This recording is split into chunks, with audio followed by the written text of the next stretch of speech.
গোপাল, এই গোপাল, মন্ত্রীর এই হালের পেছনে তোমার হাত নেই তো? আগে ঠাকুরের সামনে মিথ্যে কথা বলবো না মহারাজ, একটু হাত আছে। মানে আমি নিজে হাতে মন্ত্রীমশাইয়ের রথে চুম্বক রেখে এসেছিলাম মহারাজ।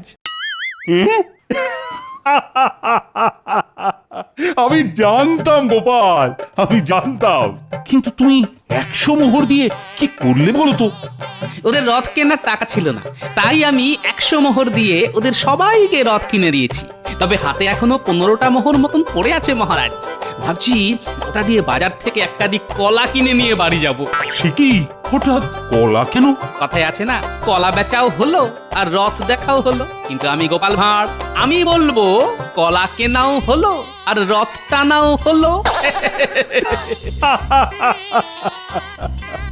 সাবাস সাবাস গোপাল, যেমন তুমি তেমন তোমার বুদ্ধি। হ্যাঁ, 50 মোহর আমি তোমাকেই দেব।